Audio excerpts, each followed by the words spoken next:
Bonjour Christian. Bonjour Chloé. Alors, on a déjà abordé énormément de sujets sur notamment le recrutement et tout ce que ça englobe. Et il y a un sujet qu'on n'a pas encore abordé, c'est un petit peu la base aussi, j'ai envie de dire, tout ce qui est onboarding. C'est un Mhm. sujet hyper important pour arriver à intégrer la personne correctement à son poste et à son équipe. Est-ce que vous pouvez nous parler un petit peu de l'onboarding aujourd'hui? Ah oui, avec plaisir. Donc là, en effet, là, j'ai toujours été surpris quand je suis amené à rencontrer des nouveaux collaborateurs dans une organisation, bien souvent, même très souvent. Après la première journée, on va dire dans l'entreprise, intégration pas intégration, là, vraiment la plupart d'entre eux se disent je vais continuer à chercher un job ailleurs. Donc Ah c'est oui, quand même impressionnant. oui. Et alors que c'est finalement assez simple, si vous voulez, de faire des choses.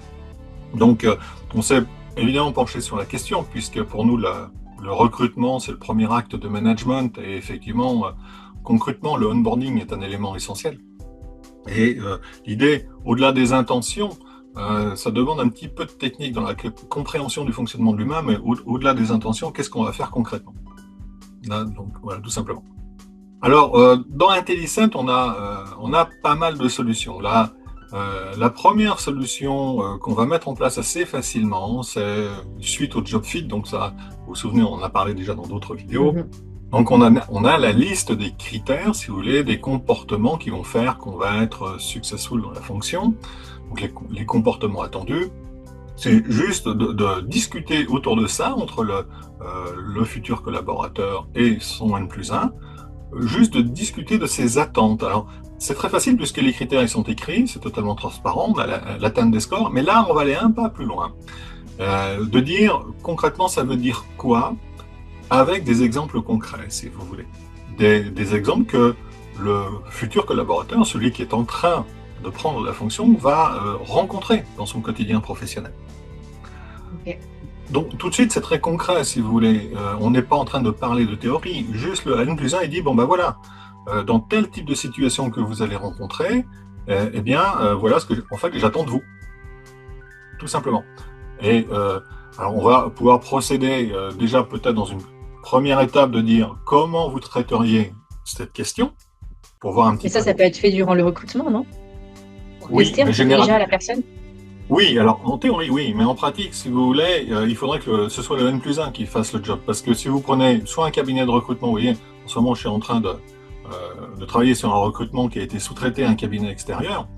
Bon, clairement, le recruteur, il ne connaît pas la fonction. Il n'est Ouais. pas dans l'atelier, il n'est pas dans les bureaux, etc. Donc, il ne peut transmettre que ce qu'on lui a dit.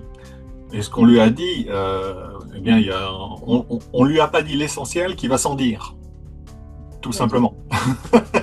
Donc c'est pour ça qu'on lui a pas dit, ça va sans dire, c'est tellement évident. Mais enfin non, pour la nouvelle personne, le recruteur extérieur, il connaît pas le sujet. Ne Voilà. pas faire de supposition, ouais, la personne, elle n'est pas dans le quotidien, elle connaît pas le métier, donc même si ça a l'air logique, peut-être que pour la personne, ça ne l'est pas en effet. Ah non, pas du tout, non, non, c'est une méconnaissance complète. Donc, si vous voulez, première étape, on va dire, bon voilà, vous êtes confronté à telle situation, à la limite, comment vous réagissez? Éventuellement, le N+1, il va reformuler et dire, ouais, moi plutôt ce que j'attends. Ok. Donc ça, c'est déjà très très concret, si vous voulez. Et c'est pas je fais visiter l'entreprise, l'organisation. Pourquoi pas aussi. Mais ça, ok, on a des points de repère dans l'espace, on va dire. Et encore, faut-il que la personne s'en souvienne. Moi, je me souviens que Mm. j'étais, entre guillemets, onboardé un certain nombre de fois.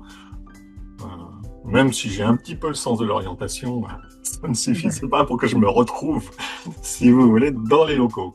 Alors ça, c'est une première option. Une deuxième option que peut faire le recruteur qui marche aussi très très bien, c'est piloter la période d'essai. C'est-à-dire qu'on a une période d'essai pour voir effectivement si ça colle. Mais voilà, que va faire le manager pendant la période d'essai? Parce que le manager, il a du boulot à côté. Il a plein de Ouais. choses à faire. Donc c'est très très utile de lui donner quelques indications, de lui dire bon voilà, voilà où est le risque, l'hypothèse conformée, et voilà comment ça peut potentiellement tourner. Donc voilà ce que tu peux regarder, être vigilant à ça. Donc ça, c'est très aidant pour le manager parce que si vous voulez, il sait quoi regarder. Et là, il va gagner beaucoup de temps et il va dire oui, ok, regardez deux trois points, je peux le faire. Mais juste regarder en général comment la personne fonctionne. Je ne sais pas par quel bout commencer en fait, hein. Oui, c'est ça. Voilà. Puis comme il a beaucoup de travail à côté, il trouve pas forcément. Enfin, il peut trouver le temps de chercher quels éléments sont à regarder, mais en fait, il sait pas par quoi commencer, donc il laisse tomber. Et Ouais. pourtant, il a un rôle clé à jouer dans cette période d'essai, le manager, hein. Bien sûr, absolument, absolument. Mais voilà, si on se met à sa place, il est déjà surchargé de travail bien souvent, et Mm, mm. puis c'est pas son métier, si vous voulez. Alors que les informations, on les a. Oui. Un troisième élément aussi qui est très très intéressant, c'est de donner un manuel de management de son candidat. Alors, donc ça, avec IntelliSense, c'est très facile, c'est une page, il y a 16 pratiques comportementales, et en fait il suffit de dire au manager, bah voilà, tu choisis là-dedans les 4 que tu te sembles le plus à l'aise pour mettre en œuvre. C'est important, et ça va fluidifier les échanges tout de suite, si vous voulez. Parce que en fait, le manager, il va savoir comment s'adresser, si vous voulez, à son collaborateur. Ok. Voilà. Donc ça fonctionne très très bien aussi, et c'est très simple, si vous voulez. On a dans TI7 16 pratiques comportementales, il en choisit 4, et ça suffit. Ça suffit pour faire 95% du job, quoi. Donc on y arrive très facilement. Et aussi une dernière chose qu'on met assez souvent en pratique quand on a des gros enjeux, c'est faire une installation de relation. C'est-à-dire que le manager a ses priorités, le collaborateur a ses priorités, donc ils ont des différences de point de vue, ce qui est souhaitable, parce qu'on se souvient, on en a parlé dans une autre Ouais, on en a parlé. interview, la richesse vient de la différence. Seulement, c'est bien comme formule, hein, ça en jette, mais la différence, il faut la vivre. Et ça, c'est pas aussi simple. Donc le fait de pouvoir clarifier cette richesse, ces points de divergence qui vont devenir une complémentarité, va considérablement aider effectivement pour éviter, pour anticiper les problèmes, pour pas qu'ils n'apparaissent. Mais en même temps, le fait d'en parler, de clarifier, etc., ça installe la confiance. Exactement. Ouais. Voilà. Et donc ça, c'est sur un échange qui a lieu dans une situation où tout va bien et dans laquelle il n'y a pas d'enjeu. C'est pour ça que c'est particulièrement intéressant de le faire avant, et non pas en solution d'un problème qui est déjà survenu. Voilà.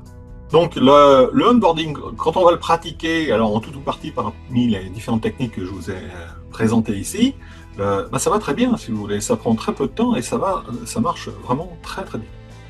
Donc voilà. Très bien. Ouais, c'est super intéressant parce que c'est vrai que l'onboarding, c'est quelque chose qui est de plus en plus mis en place dans les entreprises.